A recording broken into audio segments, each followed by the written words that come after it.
Call me Arthur Dent because I'm here in my dressing gown to tell you everything that you need to know about Douglas Adams' comedic science fiction series, The Hitchhiker's Guide to the Galaxy, including why, because of these books right here, the 25th of May is known annually as Towel Day.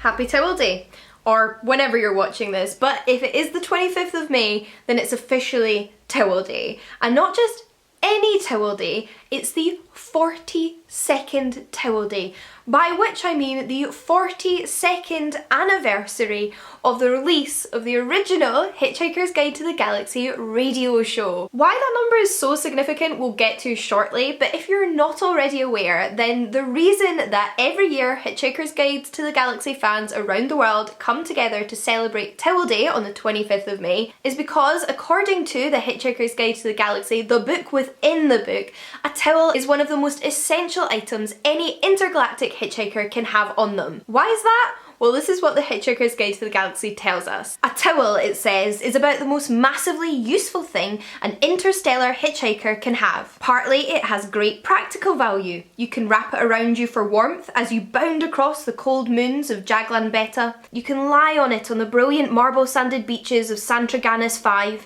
inhaling the heady sea vapours. You can sleep under it beneath the stars which shine so redly on the desert world of Carcrafoon. Use it to sail a mini-raft down the slow, heavy River Moth.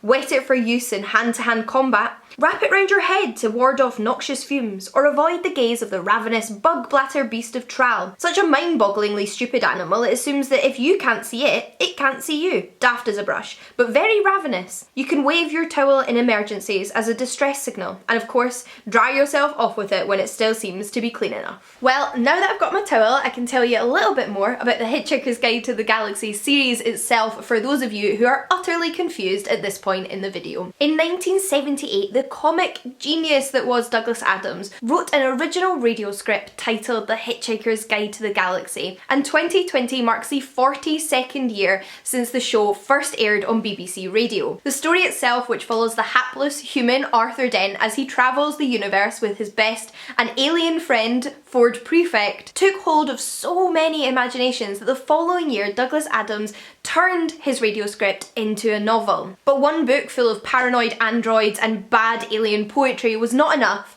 and Douglas Adams followed that up with a further 4 books in the series. Book 1, The Hitchhiker's Guide to the Galaxy, follows Arthur Dent and his friend Ford Prefect as they join the crew of the spaceship Heart of Gold to traverse the universe. Book 2, The Restaurant at the End of the Universe, provides Arthur Dent and co with the opportunity to visit the well-named Restaurant at the End of the Universe, if only a fleet of Vogon spacecrafts was not trying to hunt them down before dinner. In Book 3, Life, the Universe and Everything, Douglas Adams takes things a step beyond space travel to time travel, and Arthur Dent finds himself on a prehistoric version of Earth. So long and thanks for all the fish, Book 4 in this series may in fact be Arthur's opportunity for his own happy ending, if only he wasn't responsible for the rest of the universes as well. And lastly, Book 5, Mostly Harmless, traces Arthur's adventures as he attempts to settle down on a new home planet, only to have his quiet new life interrupted by the appearance of a daughter he never knew he had. And there you have what Douglas Adams himself dubbed his trilogy in 5. But if that weren't enough, and you're a purist at heart, you can even get your hands on the complete radio scripts from the original show. This 42nd anniversary edition has a very exciting introduction from Simon Jones, who voiced Arthur Dent both in the original radio show and played him in the first TV show adaptation. Which brings me to my next topic. Now, my first introduction to the series was actually through the 2005 film. I went to see it in the cinema with my parents when I was 13 years old, and ever since then I have not been able to get enough Hitchhiker's Guide to the Galaxy in my life. Thankfully, the series has a long history of adaptation, all the way from the radio script being adapted into books, and then going on to appear in multiple stage adaptations, followed by the 6-episode BBC Two television series that was released in 1981, and like I've already mentioned, featured a host of actors who appeared in the original radio show. And then, perfectly placed for a new generation of Hitchhiker's fans, came the film in 2005, which combines elements of the later books with the original story to make a feature-length film starring starring Martin Freeman, Stephen Fry, and a whole host of other recognisable faces. And just to continue on with that absolutely stunning multi-layered world,